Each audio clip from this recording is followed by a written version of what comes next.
So I once went to at least 5 different grocery stores in just one morning for something super simple. I think I was making soup and salad for dinner. And it's not like the first grocery store didn't have everything I needed.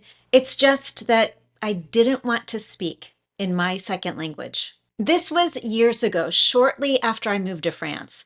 And that particular day, one store that I went to first required me to talk to a shop clerk to weigh the vegetables. And there were a lot of people inside. So I said, no thanks. I don't want to talk in front of all these people. And then the next store had the olive oil I wanted, but it was up on a super high shelf. And I didn't want to ask for help. Now, if you don't know this, I'm super petite.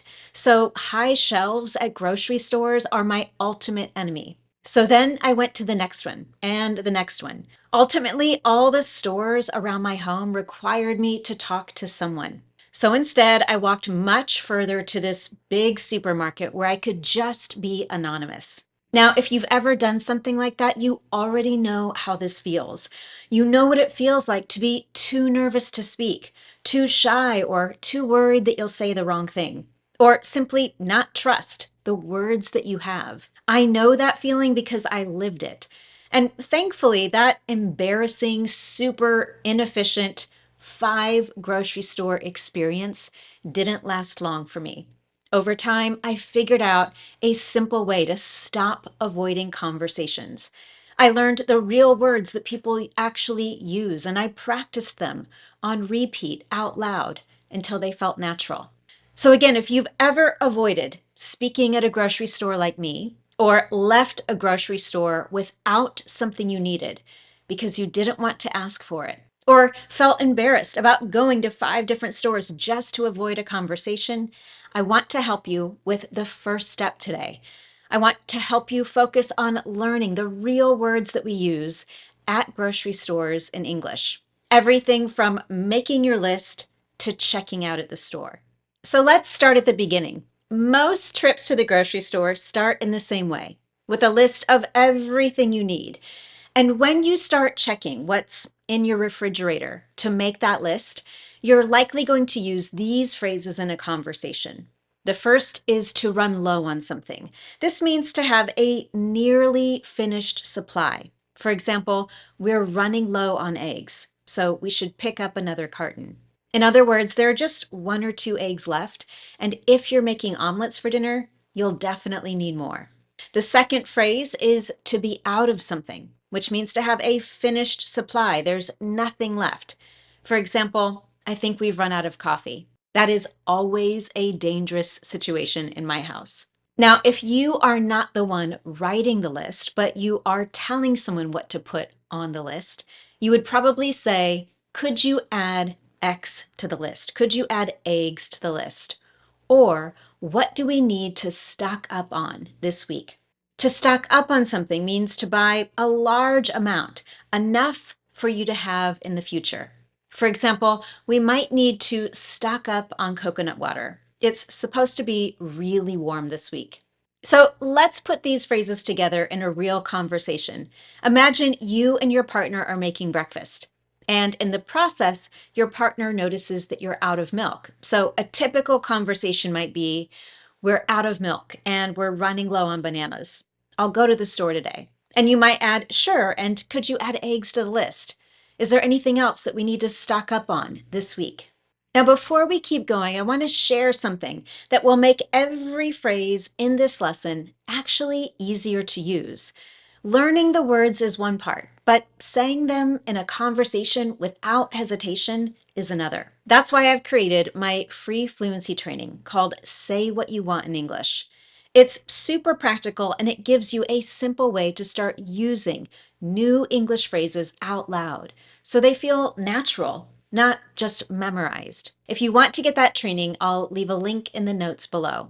I recommend getting it after this lesson so you'll have a way to start practicing everything we cover today. And now let's get back to that list.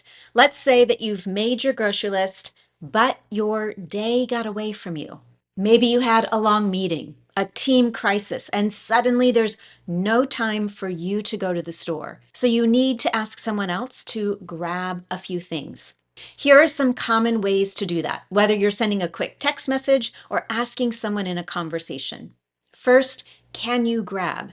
This means to get something quickly or suddenly. For example, can you grab a couple bags of chips for the party? This expression is a very common phrase, and it's usually used with friends or family or other casual conversations.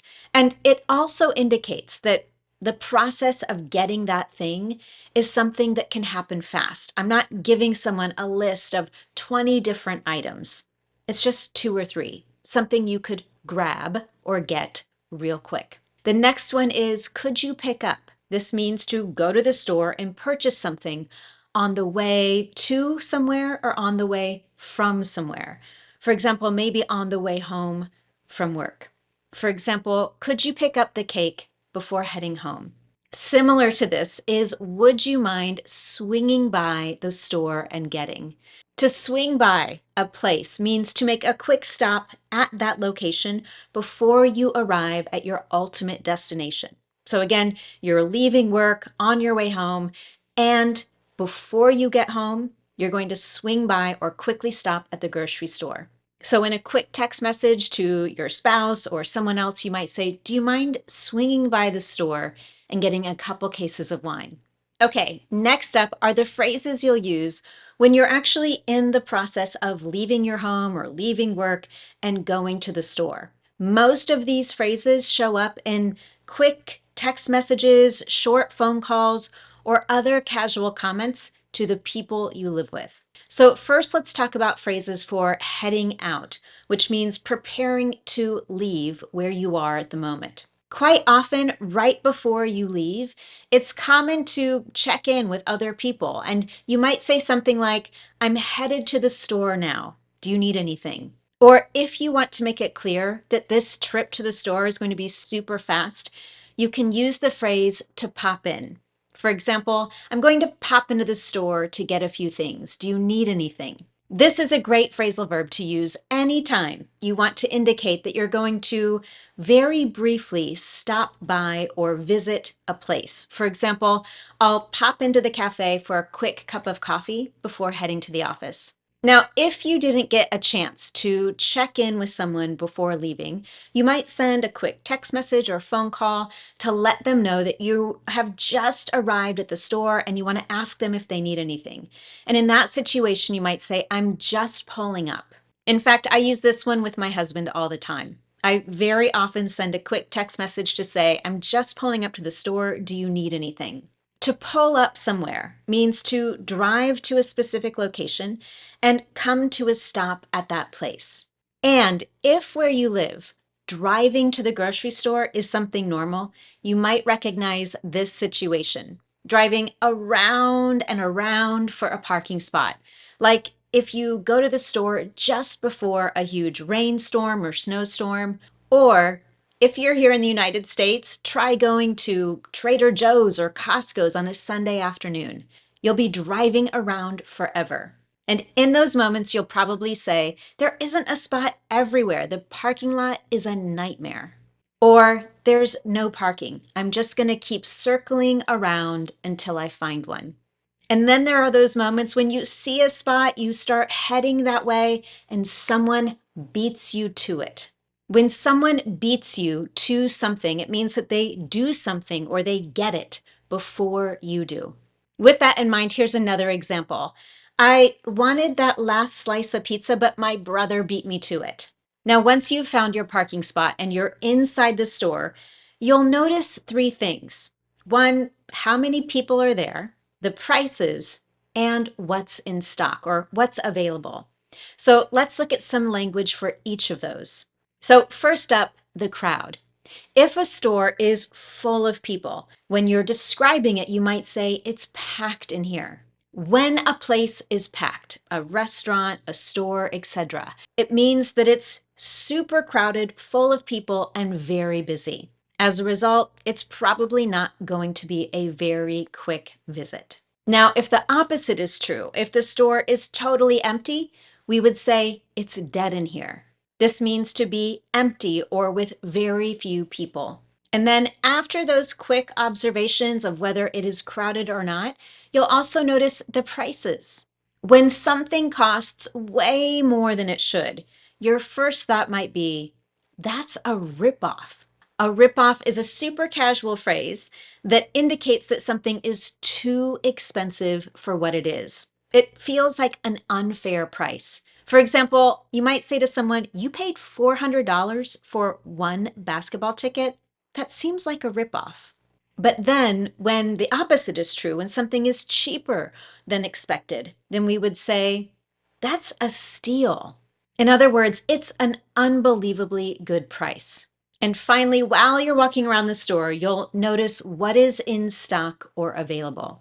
If the store doesn't have what you came there for, you can text someone or call them to let them know that they're out of whatever you want and maybe ask where to go next. To be out of something means they don't have it available. For example, you might say to someone, they're out of the ice cream you wanted. Where else should I go? All right, now here's the part that was the hardest for me when I lived in France. Actually, talking to people in the store. It's not always easy to find what you need. So when you need help, you can ask politely with one of these phrases. Excuse me, could you tell me where to find? Or, excuse me, do you mind grabbing the olive oil for me? This one is particularly helpful for people like me who can't reach what's on the top shelf. When you ask someone to grab something for you, you're asking them to reach and get it. And here's two more. Excuse me, do you have any? Or, excuse me, do you know which aisle the olive oil is in? Now, in response to this last question, you'll either hear the specific aisle number, as in aisle 10, or you'll get a description of the general location. Something like, it's in the back near the dairy. Now, I want to look at all of those again because you've probably noticed they all have something in common. They all start with excuse me. In English-speaking culture, this small phrase does a lot of work.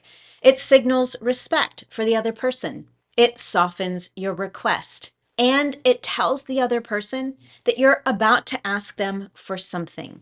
Asking one of those questions without excuse me first can sound abrupt, even if that's not your intention. When you've got everything you needed on your list, now it's time to check out.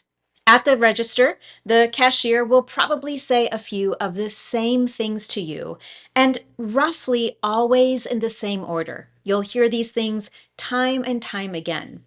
So here's what to expect and how to respond. First, you're likely to hear these questions. Did you find everything you needed? Do you need any bags today? How's your day going? And have a good one.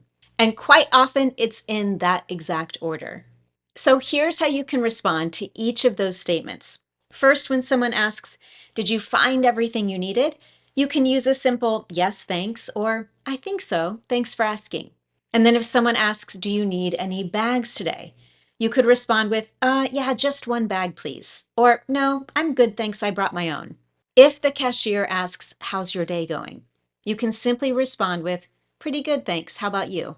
And then as you're just about to leave and the cashier says, have a good one, which means have a good day, you can simply respond with, you too. Do you notice how short all of those answers are?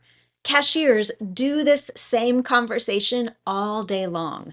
They're not asking for a full update on your grocery store experience or your life in that moment. It's just a polite, functional exchange, and a short answer in the moment is exactly the right response. You now have the real language we use for talking about going to the grocery store and actually being there. Everything from making your list to checking out. So here's what I want you to do this week. Choose one or two phrases from this lesson today and try using them. You don't need to learn them all right now. Just focus on the phrases that fit your life. Maybe it's could you grab, or they're out of, or excuse me, can you tell me where to find? Whatever you choose this week, I want you to find a moment to use that phrase out loud. And don't forget that if you want a simple way to start using these phrases out loud before you're in the moment, get my free training called Say What You Want in English. It'll show you exactly how to do that. And again, I'll leave the link in the notes below. As always, thank you for joining me in this lesson. I hope that you found it helpful. If you did, don't forget to subscribe or follow wherever you're listening or watching from today. Thank you so much for joining me, and I look forward to next time.